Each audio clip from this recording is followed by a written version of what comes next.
So today we're going to start out by talking about this topic that we were trying to figure out earlier. It's called exponential functions.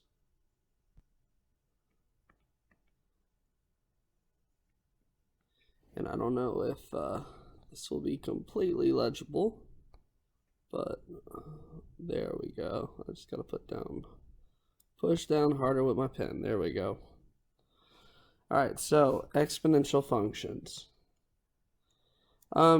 First off, we have several factors that arise. First off, we know that all horizontal functions, or all exponential functions, sorry, have this thing called a horizontal asymptote. So all exponential functions have a horizontal asymptote. What do I mean by this? Well, a horizontal asymptote basically describes the end behavior as your list of inputs produce some output. It prescribes the end behavior and shows that, you know, the function's going to head towards a certain value as x approaches plus or minus infinity. So horizontal asymptote, and it's asymptote.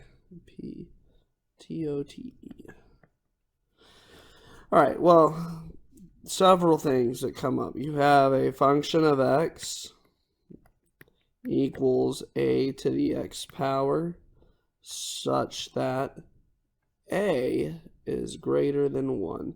And what this represents is growth. Then we have another function of x equal to some fraction 1 over a to the x power, and this represents decay. In general, if a is greater than 1, then it equals or implies exponential growth.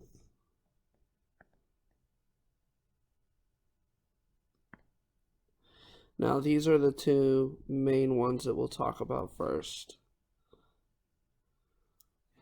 So, if a is greater than 1, you have exponential growth. However, if you have 0 greater than a, which is, well, 0 is less than a. So, so there we go. I don't know if I can erase that. Here, let's try that. Yeah, there we go. Cool. All right, so if you have 0, we'll go back to our pen, 0, which is less than a, where a is less than 1, then you have some kind of fraction which implies exponential decay, which is pretty much what we just said right up in here and in here.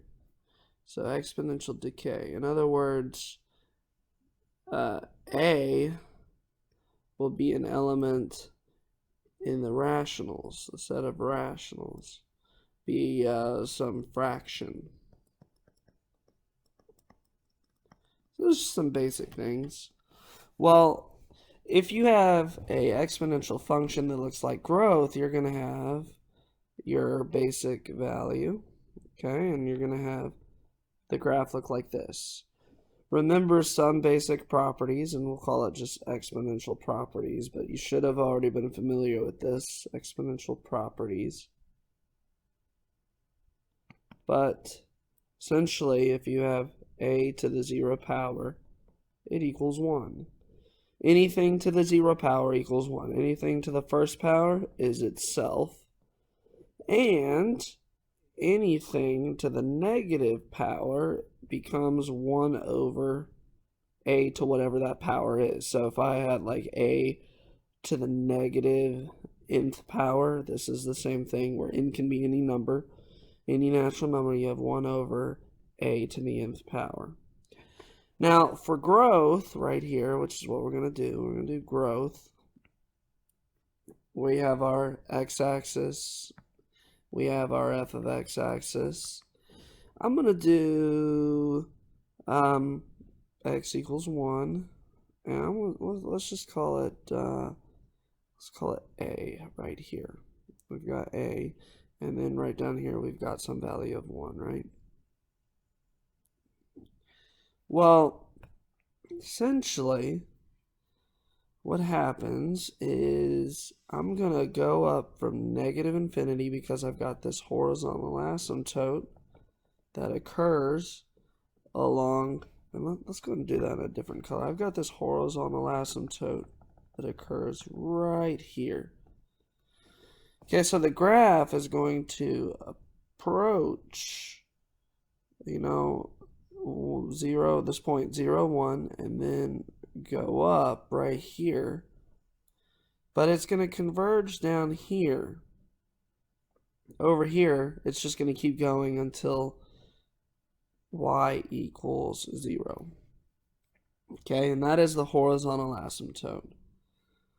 For an example of decay, your function's going to look a little differently. Instead of it coming up from the left of negative infinity and going up towards positive infinity, it's going to go down to 0 as x gets really, really large.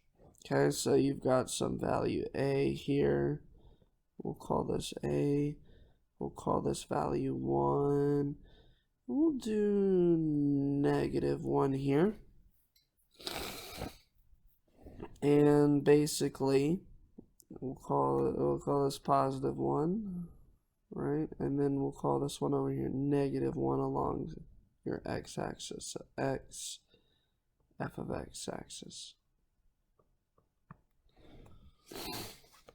All right, well, essentially, for decay, your function's going to still cross right here, and I'll do it in line. You still have that horizontal asymptote at y equals 0.